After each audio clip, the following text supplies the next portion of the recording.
Hello students, इस video में मैं आप लोगों को बताऊंगा स्काई वेव प्रोपेगेशन और आइनोस्फेरिक प्रोपेगेशन के बारे में। सबसे इम्पोर्टेंट चीजें पहले देख लेते हैं। स्काई वेव प्रोपेगेशन के बारे में क्या होती है। Use for long wave applications, जैसे हमने पहले वीडियो में देखा कि ग्राउंड वेव प्रोपेगेशन के बारे में, जो कि शॉर्ट डिस्टेंस के लिए यूज होता था। अब जो स्काई वेव प्रोपेगेशन है या फिर उसे आयोनोस्फेरिक प्रोपेगेशन भी कहा जाता है, it is use for long wave applications, means ज्यादा डिस्टेंस वाले एप्लीकेशंस के लिए ये यूज होता है। Utilise up to 3 megahertz to 30 megahertz frequency. ये 3 megahertz to 30 megahertz frequency applications के लिए यूज होता है।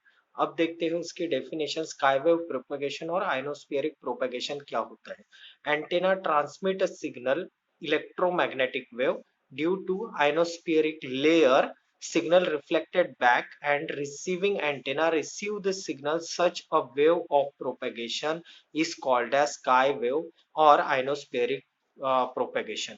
ठीक है, जैसे ये ट्रांसमिटिंग एंटेना है, इसने एक सिग्नल को ट्रांसमिट किया है और आइनोस्फेरिक लेयर की वजह से ये सिग्नल रिफ्लेक्ट होके रिसीविंग एंटेना को रिसीव हुआ है।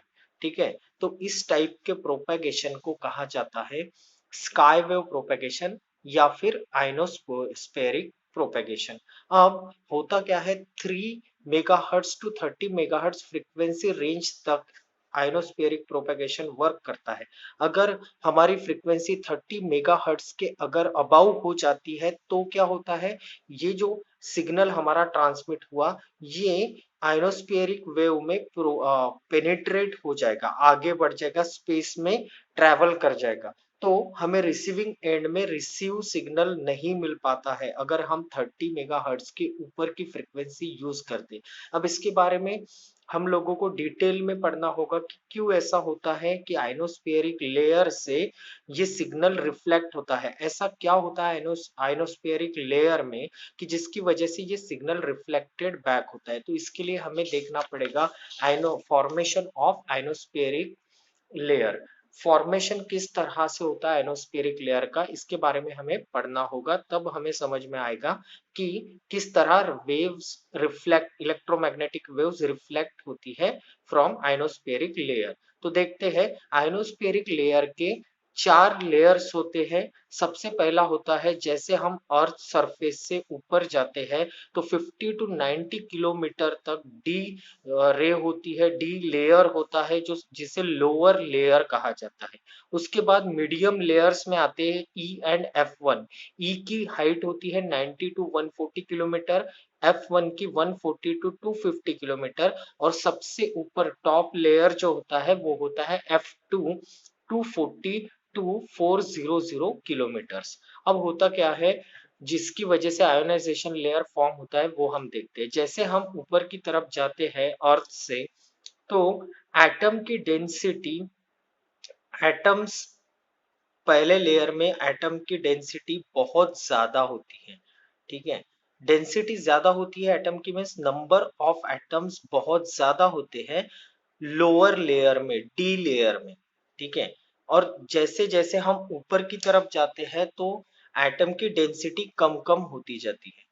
ठीक है, जैसे आप ई लेयर में देख सकते हो कि एटम की डेंसिटी कम हो गई थोड़ी, और ऊपर जाएंगे ऊपर की लेयर में F1 और ज्यादा कम होगी एटम की डेंसिटी, और उसके भी हम ऊपर जाते हैं टॉप लेयर पे तो एटम की डेंसिटी सबसे कम होती है इस लेयर में। ठीक है, अब जो सन होता है उससे जो कॉस्मिक रेज रेडिएट होती है, वो कॉस्मिक रेज ट्रेवल करके आयनोस्फेरिक लेयर में या स्काई लेयर में रेडिएट होती है।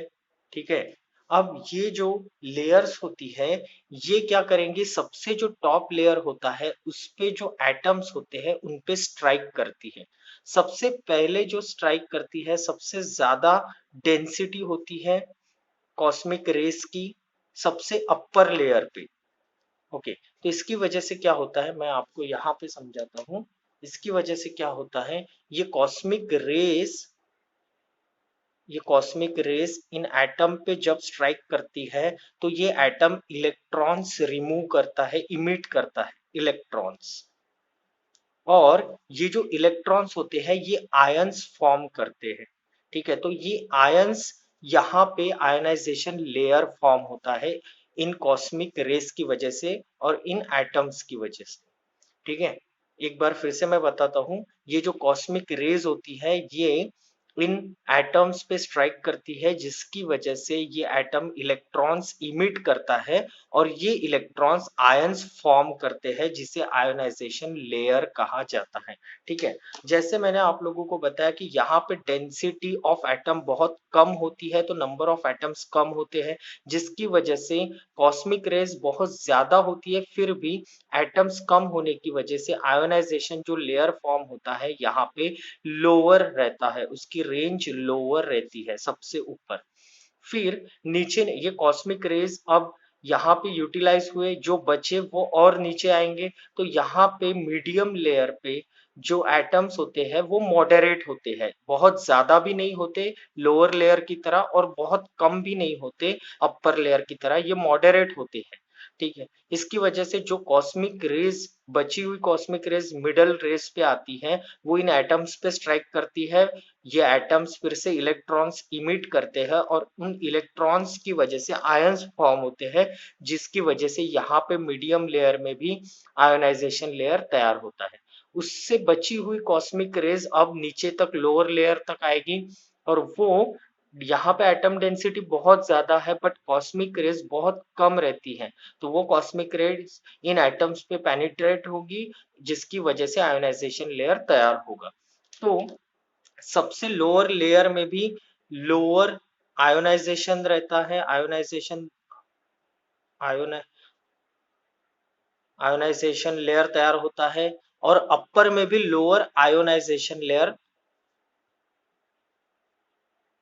दैट मीन्स आइनोस्फेरिक लेयर तैयार होता है।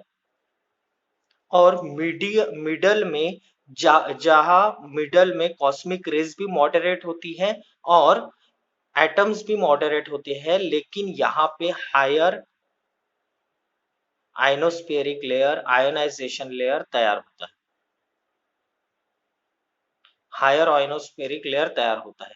अब क्या होता है कि हम जब सिग्नल ट्रांसमिट करते हैं, फॉर एग्जांपल हमने जैसे पहले बोला कि 3 मेगाहर्ट्ज टू 30 मेगाहर्ट्ज तक सिग्नल रहेगा, तो अगर लोअर फ्रीक्वेंसी सिग्नल है तो ये यहाँ पे स्ट्राइक होने के बाद इस वजह से सिग्नल रिफ्लेक्टेड बैक होता है to RX, to the receiving antenna. अगर फ्रीक्वेंसी 15 to 20 है तो ये मिडल तक जाके रिफ्लेक्टेड बैक होगा और उससे भी ज्यादा है तो ये अपर में जाके रिफ्लेक्टेड बैक होगा। लेकिन अगर 30 के ऊपर चला जाता है फ्रीक्वेंसी किसी भी सिग्नल की, तो ये सिग्नल पेनिट्रेट हो जाता है टू द स्पेस, इसीलिए इसकी रेंज होती है 3 मेगाहर्ट्ज टू 30 मेगाहर्ट्ज।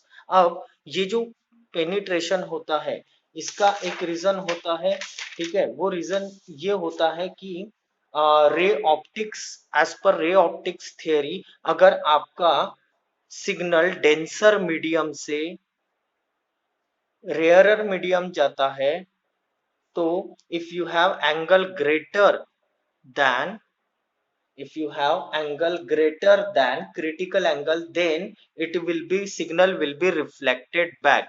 तो ये इस लॉ के अकॉर्डिंग यहाँ पे आयोनाइजेशन लेयर में सिग्नल आपका रिफ्लेक्टेड बैक होता है टू द रिसीविंग एंटेना। ठीक है, तो ये होता है ionization, ionospheric layer and sky layer propagation. So thank you everyone, thank you for watching this video.